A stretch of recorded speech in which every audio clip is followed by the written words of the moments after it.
Welcome to Modern Homestead Alaska. In today's video, we are going to be making freezer meals from the stuff that we had gotten from Costco, as well as answering some of your burning questions. Join us today. All right, friends, we are ready to start the freezer meal. Isn't this apron cute? Cody got me this in Europe last summer when she went on her 3-week girl trip. I've never worn it.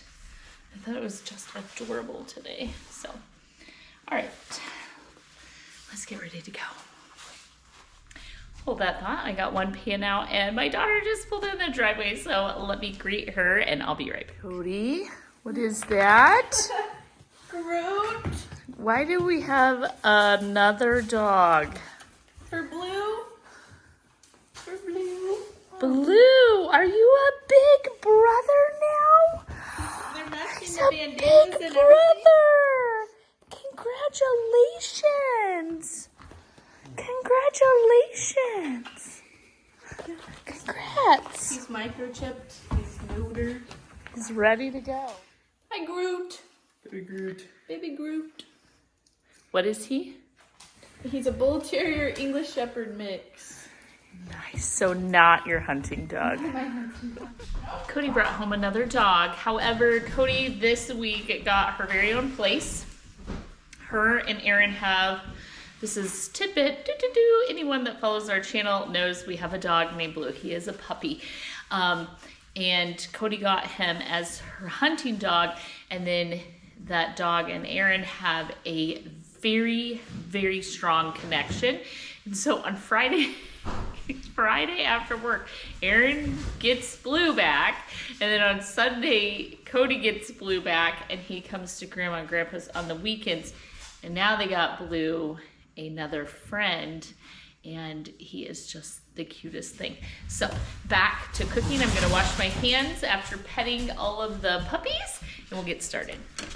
So much going on around our house as always. I have a great big not a stock pot, enamel cast iron Dutch oven over here, and I'm going to do these two 48-ounce all natural Jimmy Dean breakfast sausage.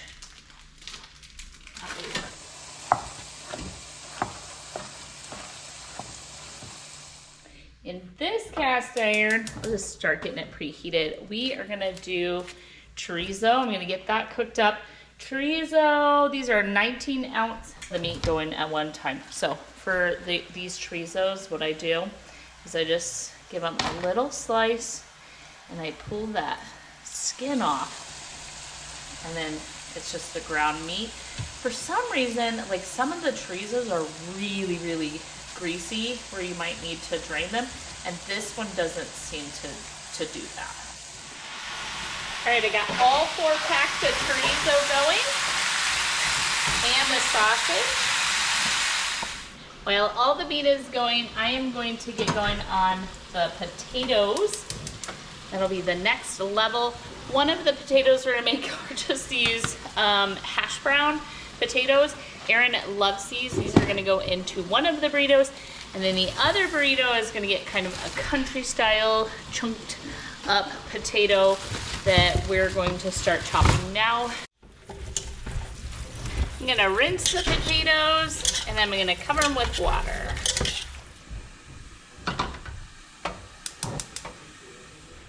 I don't personally care for all of the oil and grease that's in the meat, and so I just put a strainer over a bowl and I'm gonna kind of get it in there.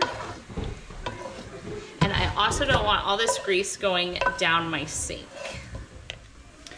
For these potatoes, we just heat up some boiling water and then choose our amount.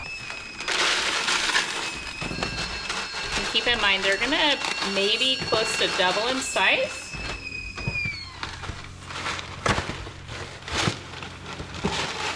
Good. And then there's instructions if you want them.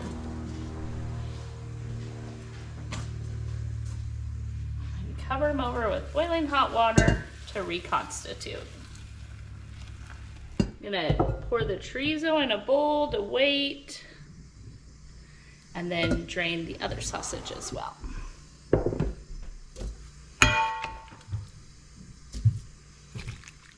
I want you to see how out of control our egg situation is. It's getting to the point where grabbing anything in the yard we can throw eggs into in order to collect all of the chicken eggs.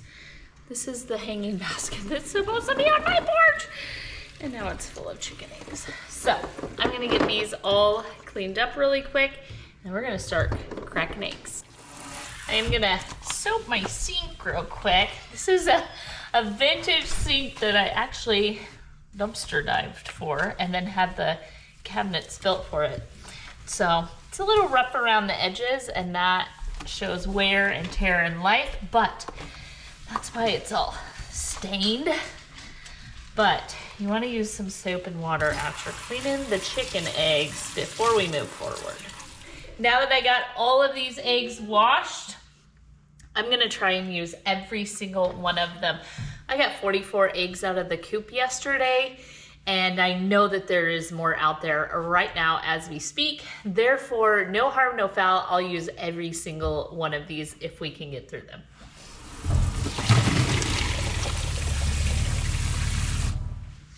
I'm going to start getting these cast irons preheated. We have enough potatoes that we need 2 cast iron pans, and to the one that already had the chorizo, we're just gonna add that flavor to it. We're gonna put a good dab of oil in both pans. Let that come up to temp before we throw the potatoes on. And then really quick, while that is preheating, I am going to crank up the oven to 450 degrees because we want these hash browns to cook really nice and crisp. And all you do is add them to a sheet pan. And I have just found this is the quickest, easiest, crispiest way to cook these dried potatoes. I'm going to put some oil on them and then just season them up, salt and pepper.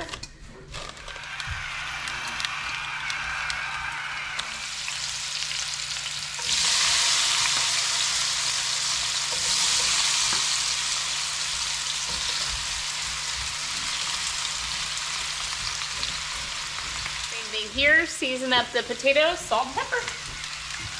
Try not to touch them until they're nice and crispy brown and released from the bottom. Let's get cracking on these eggs. Now, traditionally with farm fresh eggs, you crack them into a separate bowl. I'm not going to today, only because I just float tested all of these and I know that they're fresh. I have all the eggs cracked, and so what I'm going to do now, so I can use these pans, is put the crispy potatoes. These taste like the chorizo. So the official number of eggs we're gonna cook up here is just a boatload. I don't know what it is because I forgot to count. So it is a insane amount of eggs. So right here I have 7 cups. So I'm just gonna break them up. I'm preheating a little bit of oil with some butter. No milk or cream.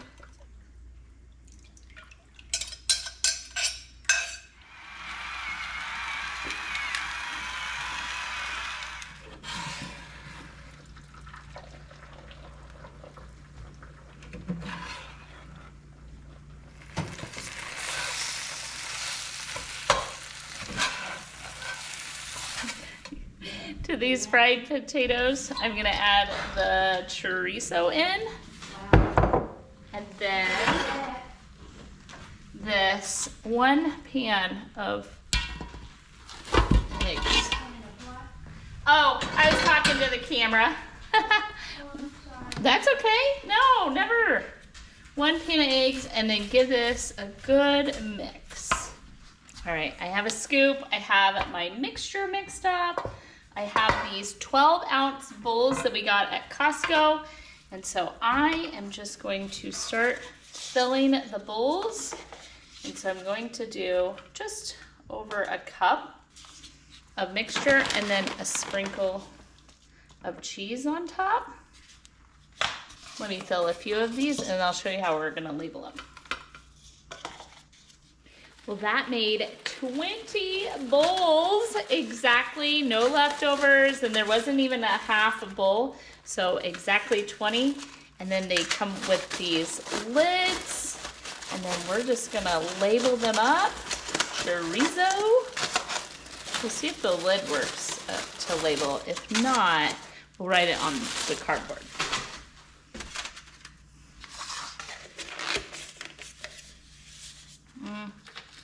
Maybe I do want to write it on the cardboard.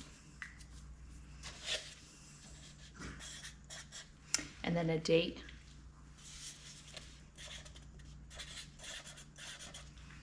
All right, to labeling.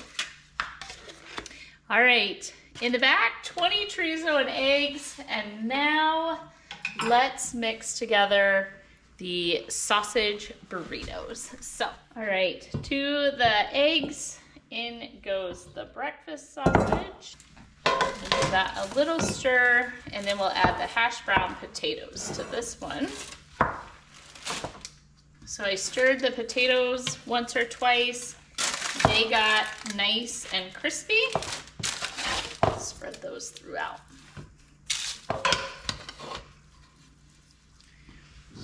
We're gonna zhuzh up the breakfast burrito with some green chilies. Almost the whole jar.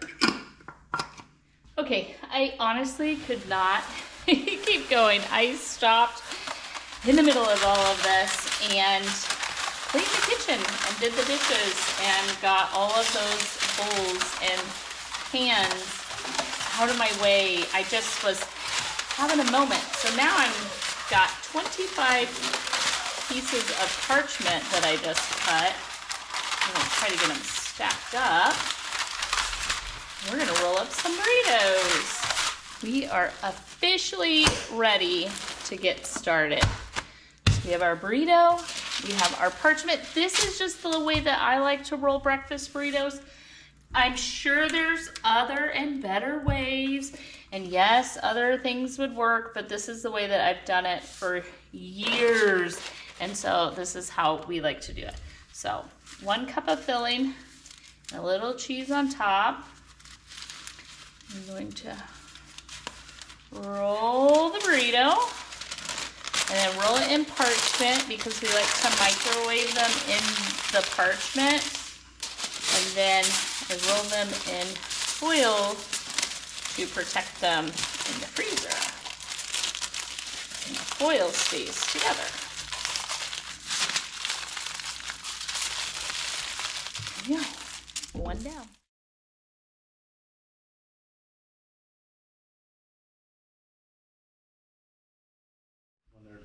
We ended up with 32 breakfast burritos, give or take the 4 that might have gotten 8 already. And then the chorizo, moving on to the egg sandwiches. To make the freezer breakfast sandwiches, I reserved about 20 eggs. I have 20 English muffins, and I have some sausage patties that we got at Costco that we're going to use, taking a little bit of help from the store. Preheat the cast iron pan, a little oil and some butter. We're gonna fry up the eggs. I know. No, you don't. Yeah. How would you know? All my burritos are gone.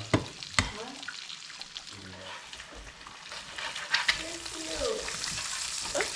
And I already bought them both. And from there, the bandana. All right, so here is how I'm gonna make them. I got these packs of English muffins. I just squish an English muffin. It opens up. We got these reduced fat sausage patties. They are completely cooked, already frozen, so when they go back in the freezer, no problem. And this is why we're fat. Why would you even say that? Because you gotta play with the comments, Jessica. Jeez, Aaron. Speak for yourself! Hey, no, we're start going with the Okay, so I have a bunch of leftover cheeses. You Cheese made it. slices. We're eating. Here we go. Robert? I think I need it. Oh, Cody. Cheese, sausage patty, home farm fresh egg. That's the only home farm fresh thing. And then I have these waxed paper bags that I get from Azure. That sandwich, gonna go right in there. Azure. Yep. There we have it. All right, well, we are done with the breakfast. I had one more that I had wanted to make. We're not gonna get to that today. That's totally fine. My grandma and Aaron have been snacking on the bacon. And so I will do bacon and egg and potato bowls at some other point. But Aaron is home now. He is out working on some stuff with the cows. We have kids moving out. A bunch of people at the table joined around, and we made all of these breakfast. Let me know your thoughts in the comment section. Okay. I don't have to wash it in between. Here's what I'm going to do. So I have her two soups here. I'm gonna have to look up. So this one is my favorite and also hers. It's chicken and gnocchi. And so it's chicken in a cream sauce with spinach and so on. And I'm going to measure out 1 cup, which is a great amount. When it's nice and cold, it actually congeals pretty well, and it's easy to get a measurement, and all of it kind of sticks together. So I'm going to then label each one of these soups and then pop them straight into the freezer. What the goal is when she wants one for lunch, I'm gonna get it out in the morning, set it on the counter, and by lunchtime, she will be able to microwave the dish that it's in. She doesn't often do that. She often goes ahead and just grabs a real bowl, but we're gonna see. Now we've ate a couple of servings out of here, but what are we gonna be able to stick in the freezer? 6 so far. Woo! And that's it. So I'm gonna save these. Maybe you'll use them in the garden or maybe some sort of food storage. They're pretty good containers, so I'm gonna wash these and keep them. My dyslexic brain had to look up how to spell gnocchi. So we're gonna put C and G on them. And pop a lid on. And then they just go in the freezer like this. I had to look up what this one is because I never order it. Pasta e fagioli. It's white and red beans, ground beef, tomato, and pasta in a savory broth. Chicken and gnocchi that we just did. It was a cream soup made with roasted chicken, traditional Italian dumplings, and spinach. So we're going to do P and F for these. And then, so she likes this one, and then she also likes the one that has, I think it is the minestrone, which is vegetables, beans, pasta, and a light tomato broth. But we're trying to get a little more protein in her, and so I do try to get the one with some meat in it. This one still has pasta and beans and veggies, all of the good things.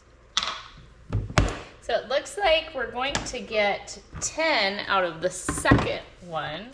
The next thing we're doing is chicken salad. So this is one of my grandmother's favorite lunches, and I'll be able to package it and pop it in the freezer the same way. My mom and grandma took these Costco chickens off of the bone. So it's already roasted and cooked. I do raise my own chicken. They could have grabbed this out of the fridge or freezers and cooked it up, but they wanted to do it this way, or my mom wanted it this way. Is kind of what my grandma's used to. And so I need, for every 2 cups is the recipe that we're using. So I want to put a little dice on the chicken, and then I will be able to know how much mayonnaise mixture to make. So let me just put a dice on this real quick. I made it to the 8-cup mark, and I'm going to just pop the rest of this into a freezer bag. I make her a chicken, like a pot sticker soup, and I just throw our canned chicken in it, and it's really quick and easy.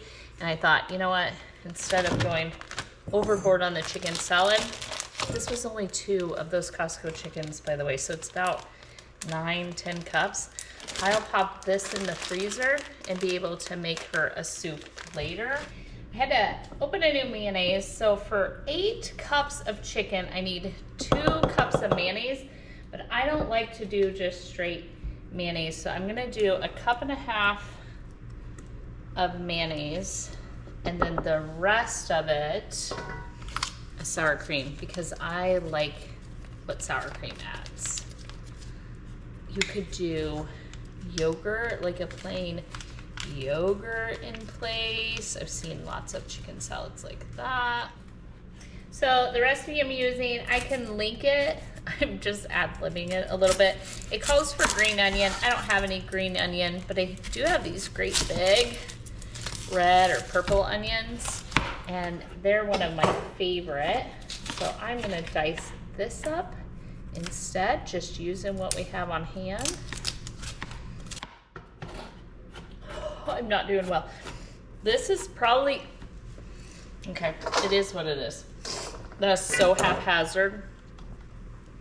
That is one of the strongest onions I have dealt with in a very long time. Frozen celery, 2 cups frozen celery going in. That is our garden celery. Then in with the mayonnaise, sour cream, because I have got to start throwing down that onion. Whew, that was tough. Okay, so it called for fresh dill, and I couldn't find any, but I found this freeze-dried dill, and I want to try it to see how it does in the recipe. So 1 teaspoon, it should be pretty close. But if I love it, then all the dill that we're growing in the garden, I may freeze dry that. And then it also calls for, let's see, 1/2 teaspoon of a seasoned salt. I'm going to do celery salt. So, okay, to all of that, what do we have in there? Mayonnaise, we have sour cream, celery, celery salt, onion, dill. We are going to, I got this Dijon mustard. Let's try it.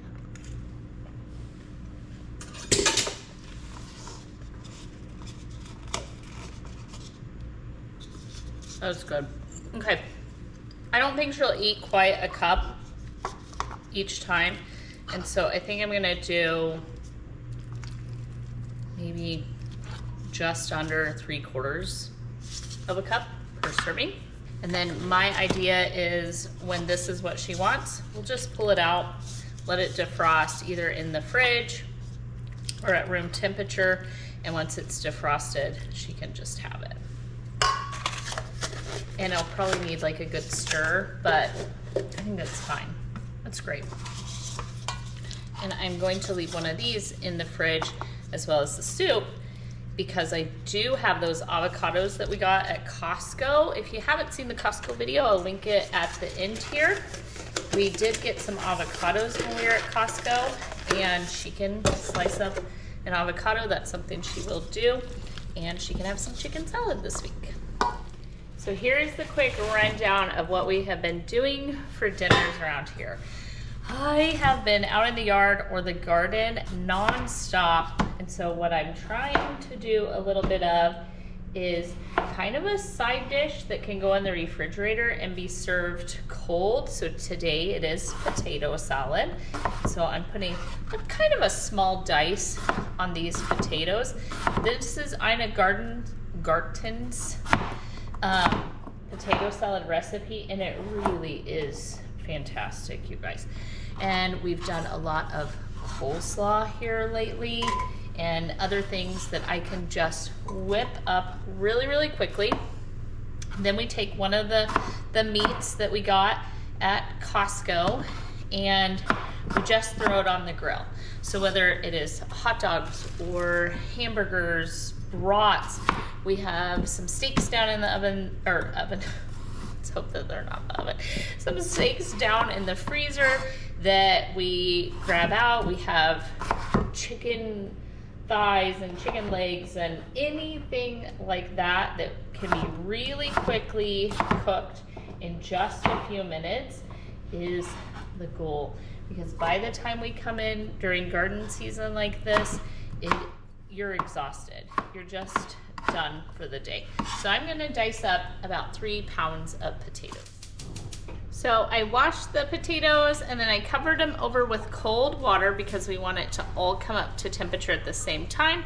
So the outside isn't cooked and the inside is still hard. And now we're just gonna let it go until the potatoes are done. While that happens, I'm gonna do the dishes and put this stuff in the freezer. All right, well, the potatoes are going to town over there. Similar ingredients, makes our life simple. And I'm going to try and attempt to chop the other half of this onion. We can do it, let's go. I have some of my frozen celery, half of a cup it calls for. And then let's go ahead and build the sauce. So 1 cup of mayonnaise. Again, we're gonna do mayonnaise and sour cream, but I think I have a little more than 3 pounds there. And then a good squirt of sour cream, adding the tanginess in. The potatoes are done, and so I'm gonna strain them. And I'm gonna teach you a little trick. Now, the recipe doesn't call for this, but if you do a little bit of vinegar straight to the potatoes, that's it, just a little bit of red wine vinegar and a little toss. Woo! Okay, little too tossy. Get back in there. It adds a robust flavor to the potatoes when you bite into them. Cover them over. We're gonna let them steam for a few minutes. Let's finish our sauce. So it says 2 tablespoons of gravy, mustard I don't have, and 2 teaspoons of Dijon. So I'm gonna do 2 tablespoons of Dijon. I think it'll be fine. That'll work. 1/4 of a cup of buttermilk. That's right about there. And then dill. So again, with the freeze-dried dill, it says half a teaspoon. We'll do about a teaspoon. And then fresh ground pepper and salt. All right.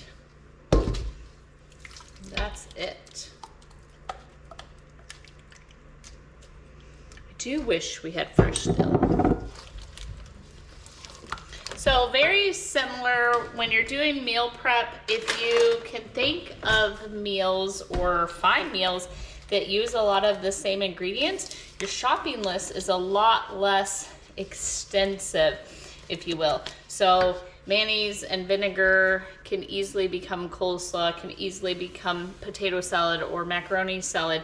It became chicken salad, all of those things, deviled eggs, you name it. You can simply use the same ingredients over and over and over. Let's give it a taste.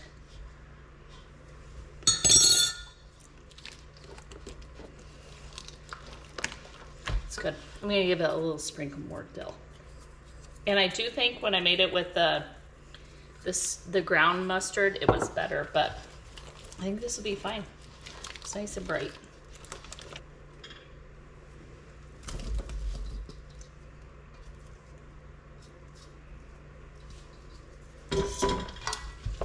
And then this just pops in the refrigerator and we eat it with whatever meat, or I throw some veggies. I've thrown corn and some zucchinis and all of that on the grill this week. Just really, really easy ways to make dinner. There we have it.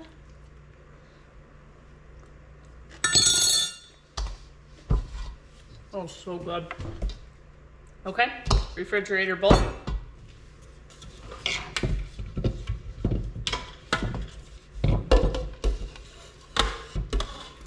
This bowl has a lid, that's why I'm using it, and I can just pop it in the fridge. And we can serve out of it with all the different meals. Well, there we have it. I've cleaned the kitchen, everything is put away, and I can head off to the rest of my day, week, and month, knowing that a month's worth, over 100 freezer individual meals have been made, tucked away, and they are there for the taking whenever someone might choose. One of the first questions that I'm going to answer is actually, what sort of things do we use to store freezer meals? And in today's video, we are using these. They are compostable bowls that come with the lids. That is one of the top things that I have really enjoyed.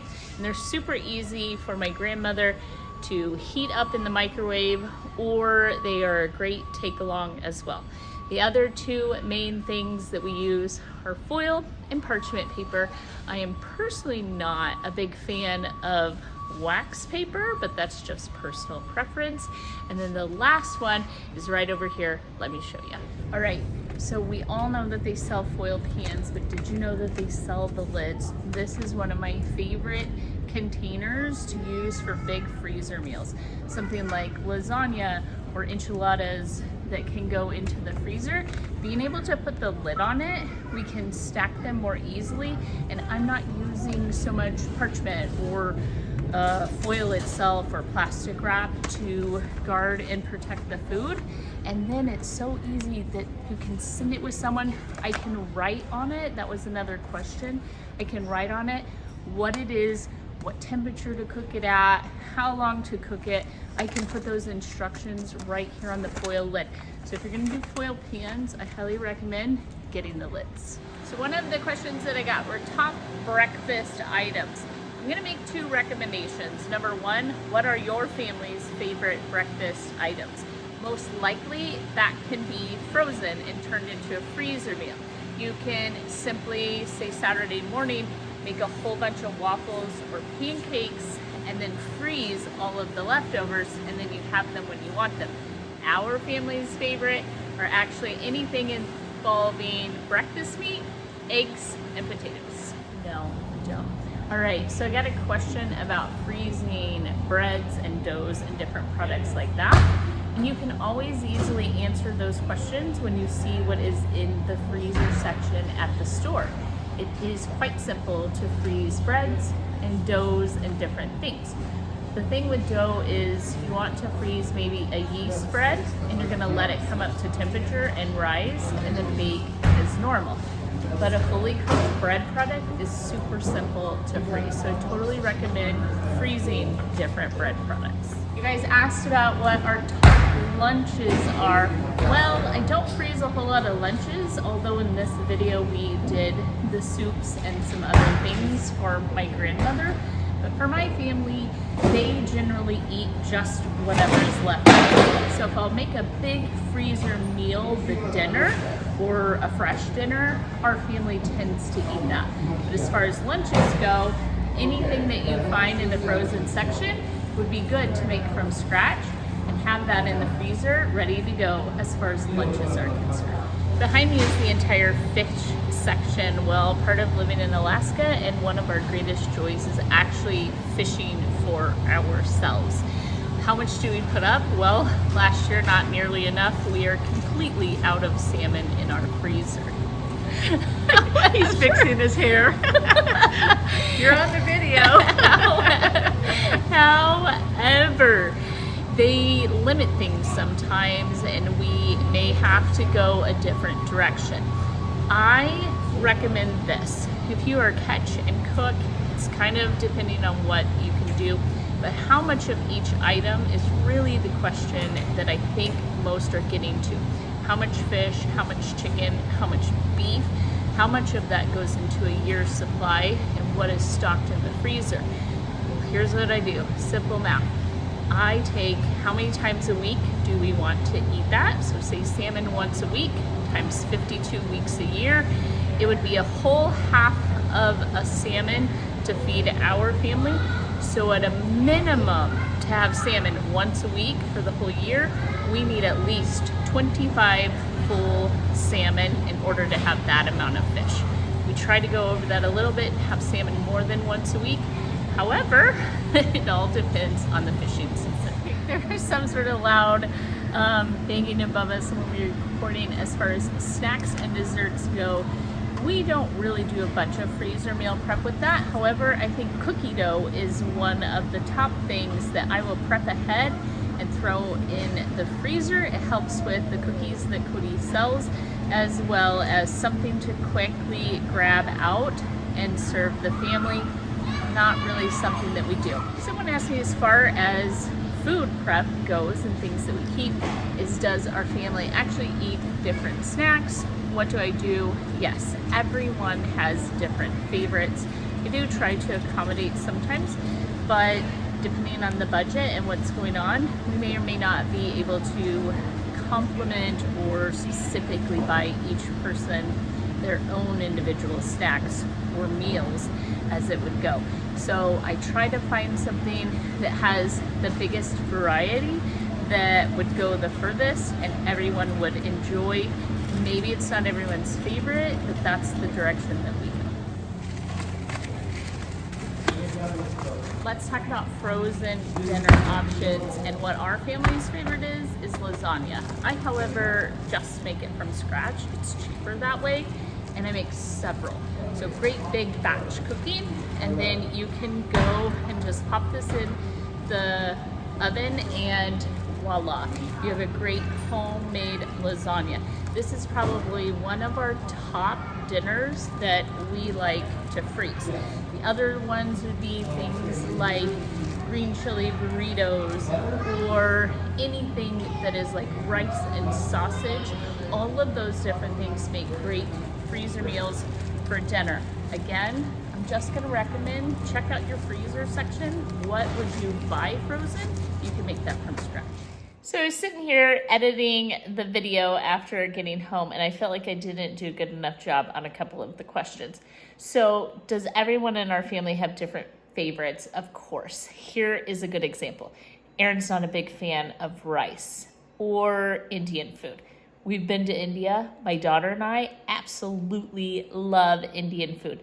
So we take those opportunities when it's just her and I to either make Indian food or we go to an Indian place, something like that. So I do try to accommodate a little bit, but I hope this doesn't come out wrong. I am not a short order cook, and so I don't make different meals for the family. And so I do try birthdays and holidays to get everyone some of their favorites and to keep in mind what people do and don't like. But at the end of the day, we still need variety in our diet and our home. And so I don't spend as much time as you would think accommodating everyone's different thoughts. The other question I really wanted to not do in the loud chaos of Costco and answer was, what do we do with families eating at different times?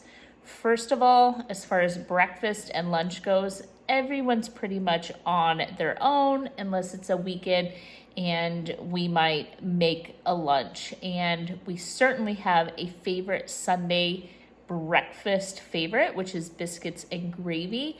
Aaron is great at doing that for the family, and we gather around and we eat biscuits and gravy, fried eggs, all the good trimmings and sides, and it's a wonderful time.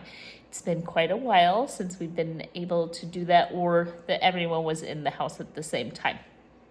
Part two to that is, ever since our children were little, we wait for everyone within reason to get home before we eat dinner. So when it comes to dinner, we do not actually eat that at different times. Even when they were little, I would let them have snacks if daddy was running late from work or any of those things. And then the older that they've gotten, they were in sports and they had all of these different things going on. Aaron and I agreed way early on, probably before we even had all 4 kids, the dinner would be at a table. We sit at the table, we pray before we eat, and everyone eats at the same time. Even now to this day, this week, we had dinner one night at 10 o'clock. Why? Because that's when Aaron and Wyatt were able to get home from work and we could have everybody around the table. Now, 10 o'clock dinners aren't that frequent, but if that's what it takes to sit down as a family, that is what we try and do. Now, everything within reason. Are there days and times where someone needs to eat and they need to head off to bed or whatever? We accommodate the schedule. I still short order cook, only make one meal for the family, and we will let them heat up whatever is left over, that sort of thing. I wanted to really dive into that and just let you know a bit of our family and how we have done it even since they were really tiny. We wait for everyone. The last question I think that I wanted to address was, what do I consider a year's worth of food? Oh my goodness, I don't even know where to begin on that. I could go into hours of conversation and we won't do that today. Here would be my recommendation. If the question, and I'm just taking a liberty and thinking what the person is trying to ask, and I could be wrong. You want to do a year's worth of food. Here's what I would recommend. Just like the fish, what I would do is I would kind of fill in like what a month of food would look like. What does a week of food look like? What does a day? What is a breakfast, lunch, and dinner? And then start multiplying that. The simplest math is how many days a week for a year would you like to eat, say, chicken? You need to multiply that by 52 weeks. How much chicken do you need in that week? So if you have a giant family, maybe you need 2 whole chickens. If you have a very small family, or it's you yourself, maybe you need 1 chicken breast and you want to have 1 chicken breast once a week. You need 52 chicken breasts. And that is kind of how I do the math and figuring out what is a year.